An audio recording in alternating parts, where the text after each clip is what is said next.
जीवन का गहरा दर्शन। जीवन एक ऐसी यात्रा है जो हमें अनगिनत सवालों से रूबरू कराती है। हम कौन हैं? हमारा उद्देश्य क्या है? क्या नीति पहले से लिखी है या हम अपने कर्मों से उसे बदल सकते हैं? इन सवालों के जवाब खोजते हुए हमें रमण महर्षि जैसे महान संतों का दर्शन मिलता है। उनका कथन, जो होना तय है वह होकर ही रहेगा, केवल शब्द नहीं बल्कि एक ऐसा आलोक है जो जीवन की गहराइयों को समझने का रास्ता दिखाता है। यह कहानी उस दर्शन को एक प्रेम, विश्वास और धैर्य की कथा के माध्यम से आपके सामने लाएगी। यह कथा है सूरजपुर गांव के माधव और राधा की, जिन्होंने अपने जीवन में रमण महर्षि के दर्शन को जिया और हमें सिखाया कि सच्चाई और आत्मविश्वास से हर तूफान को पार किया जा सकता है। रमण महर्षि का दर्शन, आत्मजांच की राह। रमण महर्षि का दर्शन जीवन को सरल लेकिन गहन तरीके से देखने की प्रेरणा देता है। उनकी शिक्षाओं का मूल है आत्मजांच, यानी मैं कौन हूँ। यह सवाल हमें बाहरी दुनिया की भागदौड़ से हटाकर अपनी आत्मा की ओर ले जाता है। महर्षि कहते थे कि हमारा सच्चा स्वरूप शाश्वत और अपरिवर्तनीय है। दुनिया की हर चीज, सुख दुख, सफलता असफलता क्षणिक है, लेकिन हमारा असली अस्तित्व इन सबसे परे है। उनका यह कथन, जो होना तय है वह होकर ही रहेगा, हमें सिखाता है कि जीवन की घटनाओं पर हमारा पूरा नियंत्रण नहीं है, लेकिन हम अपने भीतर की शांति को हमेशा पा सकते हैं।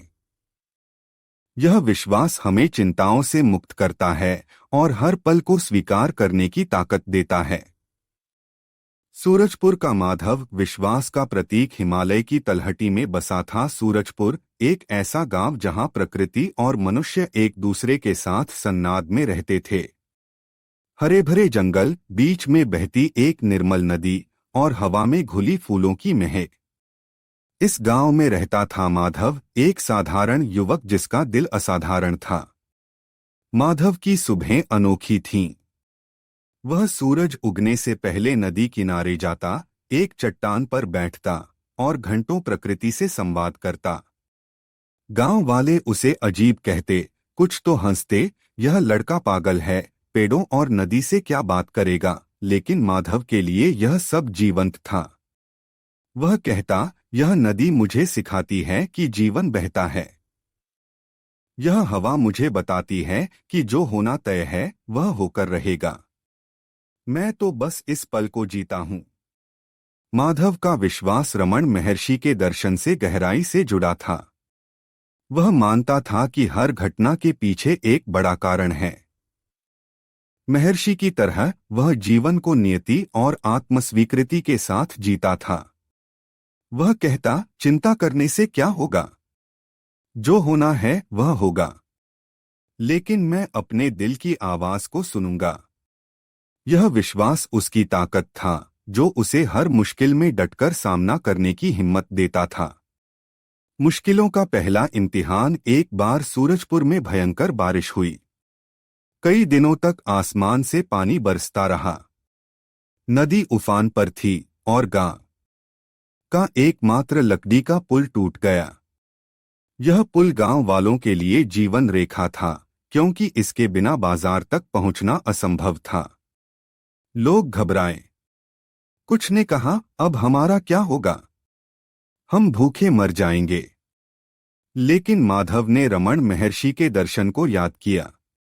उसने सोचा, अगर जो होना तय है वह होगा, तो यह मुश्किल भी कोई सबक लेकर आई होगी। माधव ने गांव वालों को इकट्ठा किया और कहा, डरने से रास्ता नहीं मिलेगा, आओ मिलकर कुछ करें। उसने एक नाव बनाने का सुझाव दिया। पहले तो लोग हंसे, माधव तू सपने देखता है, एक नाव हमें कहाँ ले जाएगी। लेकिन माधव ने हार नहीं मानी। उसने गांव के कुछ युवाओं को प्रेरित किया। जंगल से लकड़ियां लाईं, रस्सियां बांधीं और कई दिनों की मेहनत के बाद एक मजबूत नाव तैयार हुई। जब वह नाव नदी में उतरी तो गांव वालों की आंखें चमक उठीं।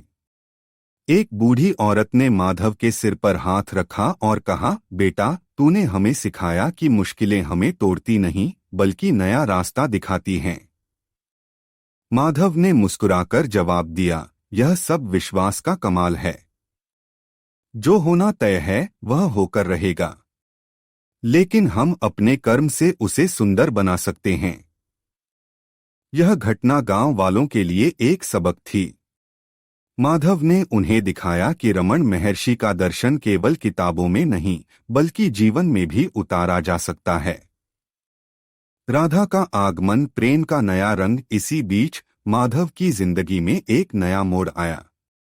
बारिश के कारण पड़ोस के गांव से कुछ लोग सूरजपुर में रुके थे। उनमें थी राधा, एक ऐसी लड़की जिसकी आंखों में सितारों की चमक थी और मुस्कान में सूरज की गर्माहट। एक दिन माधव नदी किनारे बैठा था जब राधा पानी लेने आई। नदी का पानी तेज था और राधा थोड़ा हिचक रही थी। माधव ने उससे पूछा, इतनी उफनती नदी से डर नहीं लगता? राधा ने हंसकर कहा, डर किससे? यह नदी तो बस अपनी राह पर है, और वैसे भी जो होना है वह होगा। माधव को लगा जैसे उसने अपने ही दिल की बात सुनी हो। राधा की यह बात रमण महर्षि के दर्शन से मिलती जुलती थी। उस दिन से दोनों की दोस्ती शुरू हुई। हर शाम वे नदी किनारे मिलते, कभी सूरज को ढलते देखते, कभी चांद की रोशनी में बातें करते। राधा पूछती, माधव, तुम इतने बेफिक्र कैसे रहते हो? कभी कल की चिंता नहीं होती? माधव जवाब देता, राधा, चिंता एक बोझ है। महर्षि कहते हैं कि हमारा सच्चा स्वरूप चिंताओं से परे है। जो होना तय है वह होकर रहेगा। मैं तो बस इस पल में तुम्हारी मुस्कान देखना चाहता हूं। प्रेम की गहराई और आत्मस्वीकृति दिन बीतते गए और माधव और राधा का प्यार गहरा होता गया। उनका प्यार शब्दों से ज्यादा भावनाओं में था। राधा कभी माधव के लिए जंगल से फूल लाती तो कभी माधव राधा के लिए नदी से चिकने पत्थर। एक दिन राधा ने एक छोटा सा पत्थर माधव को दिया और कहा, यह पत्थर मेरे दिल की तरह है, सख्त लेकिन तुम्हारे लिए कोमल। इसे रखना। माधव ने वह पत्थर अपने पास रख लिया और कहा, राधा, यह पत्थर हमेशा मेरे साथ रहेगा जैसे तुम मेरे दिल में हो। रमण महर्षि की शिक्षाएं माधव और राधा के प्यार में भी झलकती थीं। महर्षि कहते थे कि सच्चा प्रेम वह है जो अपेक्षाओं से मुक्त हो। माधव और राधा का प्यार ऐसा ही था। वे एक दूसरे को बांधना नहीं बल्कि आजाद करना चाहते थे। राधा कहती, माधव, तुम मुझे इतना प्यार करते हो फिर भी मुझे कभी नहीं रोकते। क्यों? माधव जवाब देता, क्योंकि प्रेम रोकता नहीं, साथ देता है। महर्षि कहते हैं कि हमारा सच्चा स्वरूप मुक्त है। मैं तुम्हें मुक्त देखना चाहता हूं। तूफान की आहट और बिछड़न, लेकिन जीवन हमेशा इतना सरल नहीं होता। एक दिन खबर आई कि राधा का परिवार अपने गांव लौटना चाहता है। बारिश थम चुकी थी और रास्ते फिर से खुल गए थे। राधा ने उदास मन से माधव से कहा, मुझे जाना होगा माधव। मेरे माता पिता को मेरी जरूरत है। माधव का दिल टूट गया। वह राधा को रोकना चाहता था, लेकिन महर्षि की शिक्षा उसे याद आई, जो होना तय है वह होकर रहेगा। उसने राधा का हाथ थामा और कहा, जाओ राधा, तुम्हारा कर्तव्य तुम्हें पुकार रहा है।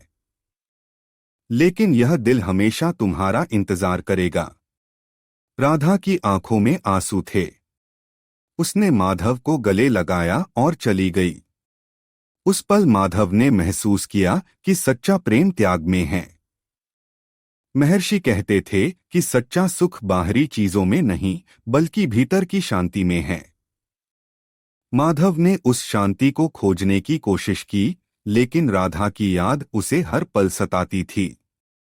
महातूफान, विश्वास की अग्निपरीक्षा। कुछ ही समय बाद एक नई मुश्किल सामने आई। गांव में खबर फैली कि एक बड़ा तूफान आने वाला है। आसमान काला पड़ गया और हवाएं इतनी तेज थीं कि पेड़ झुकने लगे। लोग अपने घरों को मजबूत करने लगे। कुछ ने प्रार्थना शुरू की तो कुछ डर से कांप रहे थे। माधव ने गांव वालों को इकट्ठा किया और कहा, डरने से तूफान नहीं रुकेगा। आओ मिलकर एक दूसरे की मदद करें। उसने बच्चों और बूढ़ों के लिए एक सुरक्षित जगह बनाई और हर किसी को हौसला दिया। तूफान आया और उसने सूरजपुर को तहस-नहस कर दिया। पेड़ उखड़ गए, घर ढह गए और नदी ने अपना रास्ता बदल लिया। सुबह जब तूफान थमा तो गांव एक खंडहर जैसा दिख रहा था। लोग अपने नुकसान का हिसाब लगा रहे थे, कुछ रो रहे थे। लेकिन माधव ने हार नहीं मानी। वह हर घर गया, लोगों को ढांढस बंधाया और गांव को फिर से बसाने की योजना बनाई। रात को जब सब सो जाते, माधव नदी किनारे जाता। वह राधा के दिए पत्थर को हाथ में लेता और सोचता, राधा तुम कहाँ हो? क्या तुम सुरक्षित हो? उसका मन बेचैन था, लेकिन वह महर्षि की शिक्षा को याद करता। महर्षि कहते थे कि सच्ची शांति तब मिलती है जब हम जीवन को वैसे ही स्वीकार करें जैसे वह है। माधव अपने आप से कहता, विश्वास रख माधव, जो होना तय है वह होकर रहेगा। पुनर्मिलन विश्वास का चमत्कार। कई महीने बीत गए। सूरजपुर धीरे धीरे फिर से बसने लगा। नया पुल बना, खेतों में फसलें लहलहाने लगीं और जीवन ने फिर से रंग पकड़ा। माधव अब भी हर सुबह नदी किनारे जाता, लेकिन उसकी आंखों में एक हल्की सी उदासी थी। वह राधा की याद में खोया रहता।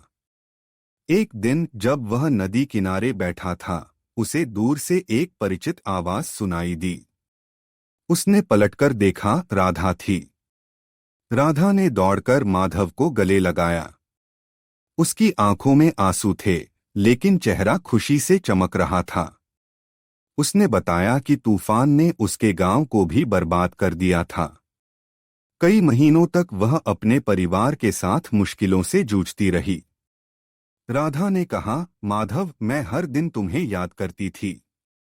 मुझे डर था कि शायद हम कभी न मिलें। लेकिन फिर मुझे तुम्हारी बात याद आई, जो होना तय है वह होकर रहेगा। और आज मैं तुम्हारे सामने हूं। माधव की आंखें नम थीं। उसने राधा का हाथ थामा और कहा, राधा यह विश्वास ही हमारी ताकत है। महर्षि कहते हैं कि हमारा सच्चा स्वरूप कभी अलग नहीं होता। तुम मेरे दिल में थीं और अब मेरे सामने हो। उस पल में दोनों ने महसूस किया कि उनका प्यार समय और तूफान से बड़ा है। रमन महर्षि की शिक्षाएं। जीवन का आधार। रमन महर्षि की शिक्षाएं माधव और राधा की कहानी में हर कदम पर दिखाई देती हैं। महर्षि कहते थे कि जीवन की सारी परेशानियां तब शुरू होती हैं जब हम खुद को शरीर और मन तक सीमित मानते हैं। लेकिन हमारा सच्चा स्वरूप आत्मा है, जो शाश्वत और अडिग है। माधव ने इस दर्शन को अपने जीवन में उतारा।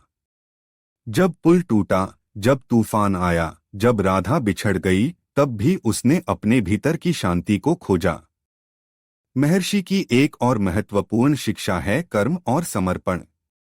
वे कहते थे कि हमें अपने कर्तव्य को पूरी निष्ठा से करना चाहिए, लेकिन फल की चिंता नहीं करनी चाहिए। माधव ने गांव वालों की मदद की, नाव बनाई और तूफान के बाद गांव को फिर से बसाया, लेकिन उसने कभी बदले में कुछ नहीं मांगा। उसका विश्वास था कि जो होना तय है वह होगा। राधा ने भी अपने कर्तव्य को चुना जब वह अपने परिवार के साथ चली गई, लेकिन उनका प्यार और विश्वास उन्हें फिर से मिला दे गया। महर्षि की आत्मजांच की शिक्षा भी इस कहानी में झलकती है। माधव और राधा ने अपने भीतर के सवालों का जवाब खोजा। जब राधा बिछड़ गई तो माधव ने खुद से पूछा, मैं दुखी क्यों हूँ? और उसे जवाब मिला कि उसका सच्चा सुख राधा में नहीं, बल्कि उसके भीतर की शांति में है। यही शांति उसे तूफान में भी अडिग रखती थी। एक नया सूरजपुर। विश्वास का फल। माधव और राधा ने मिलकर सूरजपुर को और सुंदर बनाया। उन्होंने एक छोटा सा स्कूल शुरू किया जहां बच्चे न केवल पढ़ते बल्कि प्रकृति और जीवन के सबक भी सीखते। उन्होंने गरीबों के लिए भोजन की व्यवस्था की और हर किसी को सिखाया कि विश्वास और धैर्य सबसे बड़ा हथियार है। गांव वाले अब माधव को पागल नहीं कहते थे। वे उसे और राधा को अपना प्रेरणास्रोत मानते थे। हर शाम माधव और राधा नदी किनारे बैठते। राधा नदी में तैरते सितारों को देखती और माधव उसकी आंखों में खो जाता। वह कहता, राधा, जीवन एक नदी है। यह बहती है, बदलती है, लेकिन अंत में अपने समुद्र से मिल ही जाती है। राधा जवाब देती, और हमारा समुद्र है हमारा प्यार और विश्वास। जो होना तय है वह होकर रहेगा। रमण महर्षि का दर्शन, जीवन का आलोक। रमण महर्षि की शिक्षाएं हमें सिखाती हैं कि जीवन की हर घटना एक सबक है। चाहे वह सुख हो, दुख हो, मिलन हो या बिछड़न, हर पल हमें अपने सच्चे स्वरूप के करीब ले जाता है। माधव और राधा की कहानी हमें दिखाती है कि जब हम अपने भीतर की शांति को अपनाते हैं तो कोई तूफान हमें हिला नहीं सकता। महर्षि कहते थे कि सच्चा सुख बाहरी दुनिया में नहीं बल्कि हमारे भीतर है। यह सुख तब मिलता है जब हम जीवन को उसकी समग्रता में स्वीकार करते हैं।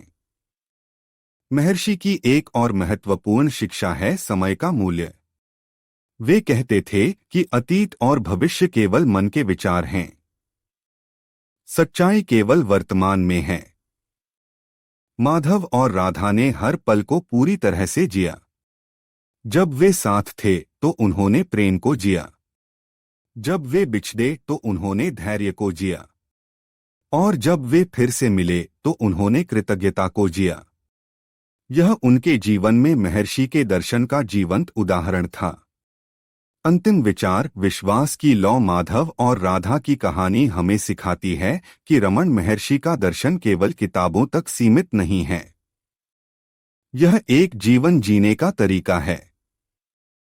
चाहे कितने ही तूफान आएं, चाहे कितनी ही दूरियां हों, विश्वास और आत्मजांच हमें हमेशा रास्ता दिखाते हैं। महर्षि कहते थे कि हमारा सच्चा स्वरूप प्रेम, शांति और आनंद है। जब हम इस सत्य को समझ लेते हैं तो जीवन की हर मुश्किल एक अवसर बन जाती है। तो आइए हम भी अपने जीवन में यह दर्शन अपनाएं। अगली बार जब कोई मुश्किल आए तो रुकें, एक गहरी सांस लें और अपने आप से पूछें, मैं कौन हूं? यह सवाल आपको उस शांति तक ले जाएगा जो हर तूफान से बड़ी है। और सबसे बढ़कर यह विश्वास रखें कि जो होना तय है वह होकर रहेगा, क्योंकि यही है जीवन का असली आनंद, यही है जीने का असली तरीका। तो दोस्तों, यह था आज का वीडियो। अगर आपको यह जानकारी पसंद आई हो तो वीडियो को लाइक और शेयर जरूर करें। और हाँ, चैनल को सब्सक्राइब करना न भूलें। अगले वीडियो तक के लिए नमस्ते। धन्यवाद।